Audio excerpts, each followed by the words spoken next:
vamos a conversar ahora con dos especialistas, la abogada Carmen Heck y usted es Claudia. Yo soy Carmen y Claudia Benavides, ¿no? De la Sociedad Peruana de Derecho Ambiental. Carmen Heck es directora del Programa de Ciudadanía y Asuntos Ambientales de la Sociedad Peruana de Derecho Ambiental. Han participado en un proyecto y un esfuerzo, en fin, para investigar exactamente qué es lo que está pasando con las rutas del oro ilegal en 5 países amazónicos, es decir, un universo tan variado, tan rico, tan complejo al mismo tiempo, que es la ruta del oro en la Amazonía. Han participado investigadores de Bolivia, de Colombia, de Ecuador y Brasil, y también del Perú. Es un libro, pues entonces, bastante completo, voluminoso y sumamente importante. ¿Qué cosa es lo que nos señala esta nueva investigación? Bueno, ¿cómo son estas rutas? Y seguramente, aparte de lo novelesco que parezca, es fundamental saber cómo funciona todo esto que está pues en un plano de informalidad y llega a donde el Estado normalmente y las autoridades no llegan también, ¿no es cierto? A ver, empecemos con Carmen Heck, que nos cuente un poco la naturaleza del proyecto y que debiera en el fondo pues reflejarse para una política integral, ¿no es cierto? Sí, bueno, buenos días, don Raúl, buenos días a todos, gracias. Efectivamente, lo que hemos buscado con este estudio ha sido aportar a entender un poco mejor cómo las operaciones en las zonas donde se trabaja el oro, ¿no? Y que generan todos estos impactos que ya conocemos, se conectan con los mercados internacionales.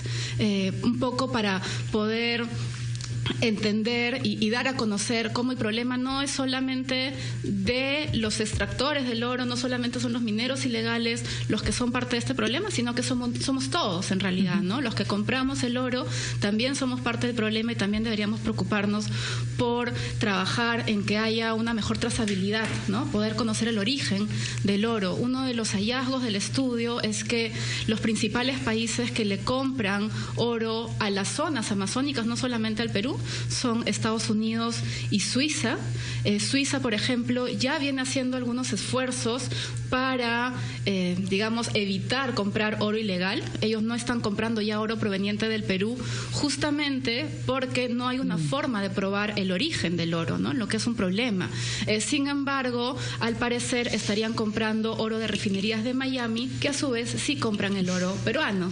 Entonces, queda mucho por hacer todavía. ¿Y qué hacen las de Miami? Como que legalizan el oro.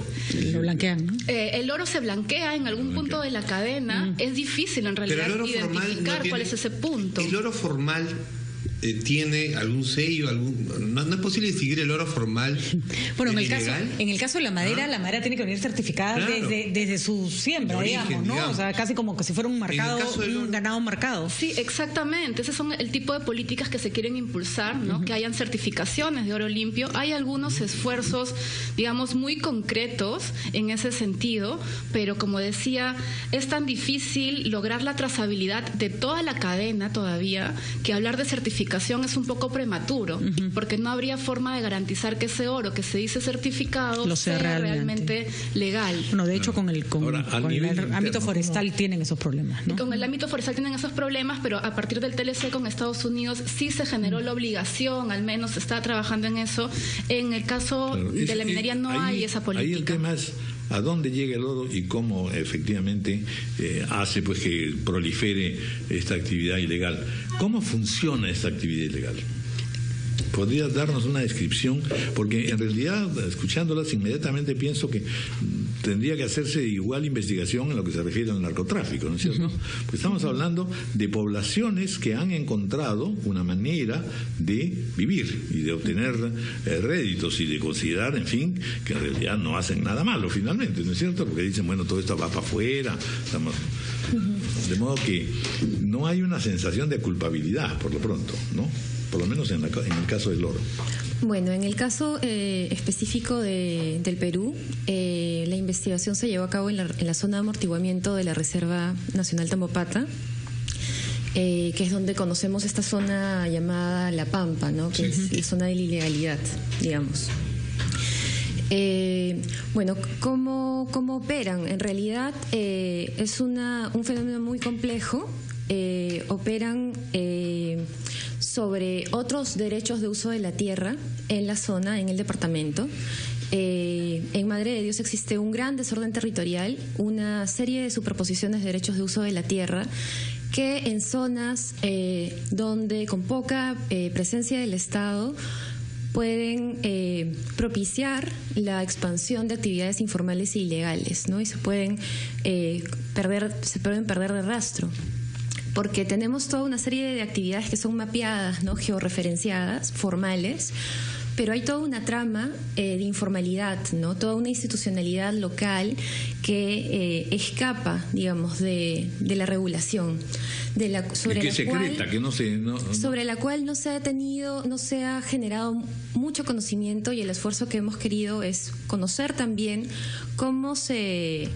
de qué se trata esta trama local, de actores, cómo operan en el espacio, en el espacio y en el tiempo, ¿no? Cómo generan relaciones, y también a partir de ahí, de esta perspectiva más micro, también ver cómo es que el oro sale del campamento minero hacia mercados globales y es blanqueado, ¿no?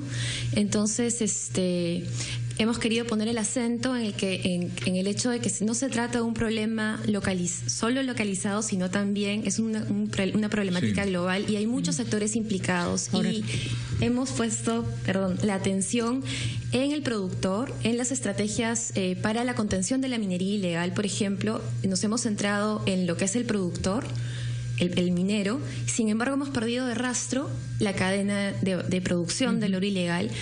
Y en el Perú, de manera particular, desde el 93, cuando se declara la disolución o la incapacidad del Banco Minero para lidiar con la comercialización de los metales preciosos en el país, nos hemos quedado un poco sin legislación en ese ámbito, ¿no? Ahora, en el caso, por ejemplo, del cultivo de hoja de coca,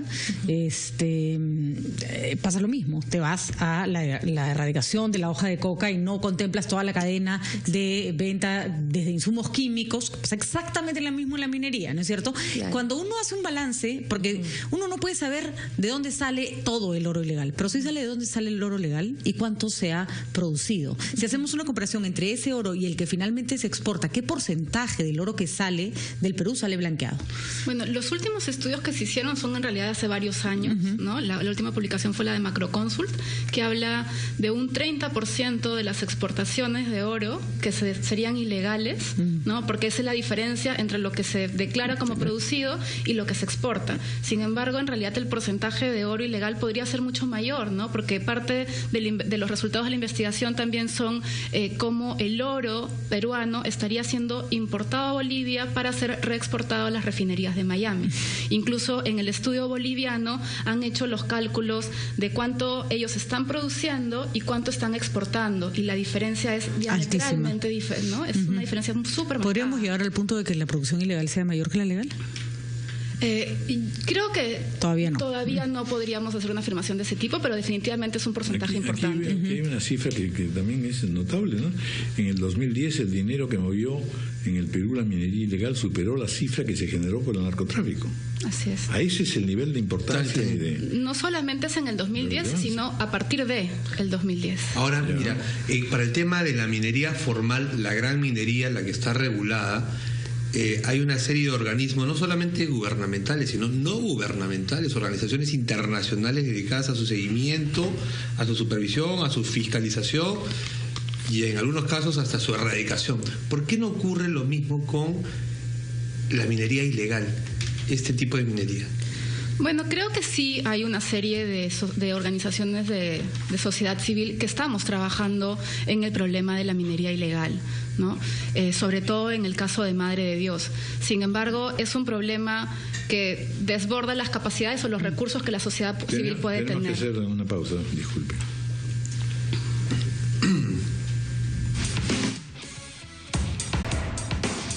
Estaba conversando en la pausa con una serie de otros aspectos, en verdad. Es decir, aquí la pregunta primera es si la política que se está siguiendo a nivel del Estado es la conveniente o en verdad no se está haciendo mucho, en primer lugar. En segundo lugar, en verdad se trata también de poder encontrar una fórmula por la cual impere la posibilidad, la persuasión de formalizarse, ¿no?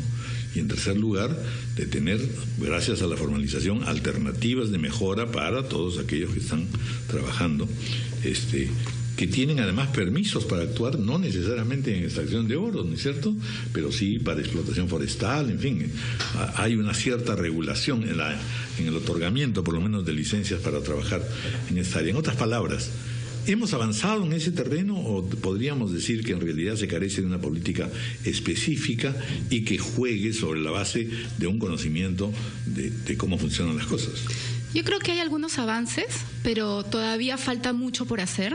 En el proceso de formalización que se diseñó en el 2012, existen una serie de cuellos de botella que no están permitiendo avanzar en los casos, sobre todo como el de Madre de Dios, donde existen una serie de superposición de derechos que hace muy difícil que el minero pueda avanzar en el proceso. Uno de estos cuellos de botella que tiene relación con la pregunta que hacía sobre esos otros usuarios del bosque es justamente la superposición entre concesiones mineras y concesiones para el aprovechamiento forestal. En el marco normativo no existe la regulación que indique cómo es que estos dos actores deben llegar a un acuerdo o qué hacer cuando no se llega a un acuerdo, qué derecho prima, qué va a suceder en esos casos. ¿El minero se va a poder formalizar o simplemente se debe entender que en esos casos no va a ser posible la formalización?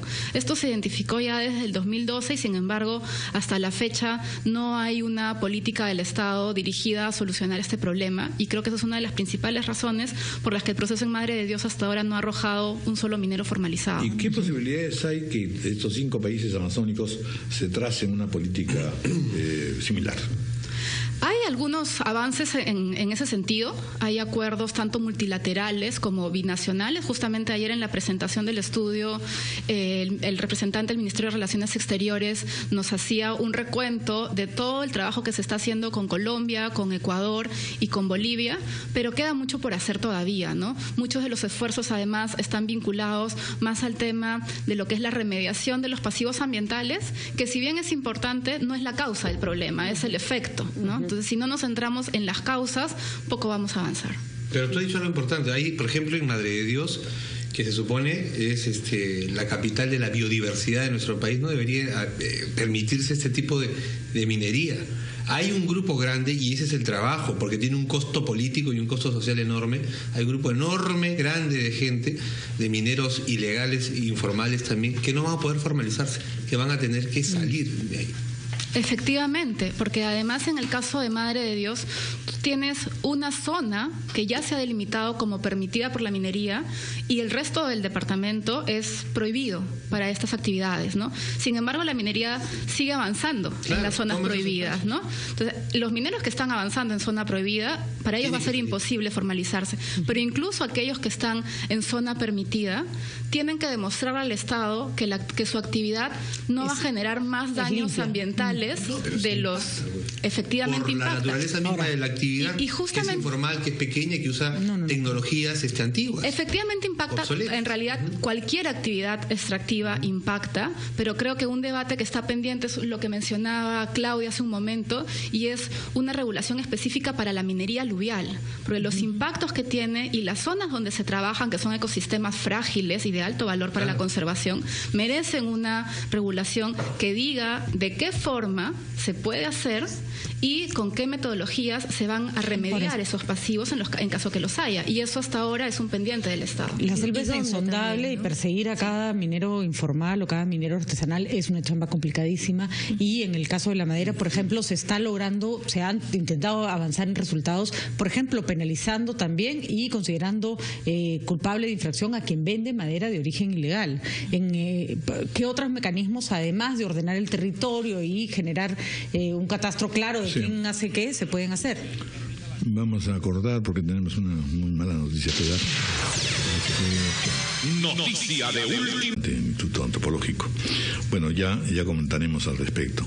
Y muchas gracias a Carmen Geque y Claudia Benavides. La verdad que nos han abierto un horizonte mucho más complejo y mucho más rico de poder trabajar, ¿no es cierto? Aquí lo que me impresiona es que la gente desconoce en plenitud cuál es la situación, ¿no es cierto? Y como siempre en el Perú, uno tiende a imaginar, bueno, pues una actividad ilegal, de acuerdo, pero ¿qué hacemos con toda esta población? Es decir, el lado humano y el lado del desarrollo es lograr que las sociedades mejoren, no que sean solamente perseguidas, ¿no? Totalmente de acuerdo. Ese es un pendiente aún. Muy bien, muchas gracias. Muchas gracias también. Felicitaciones por el estudio. 9:14 de la mañana.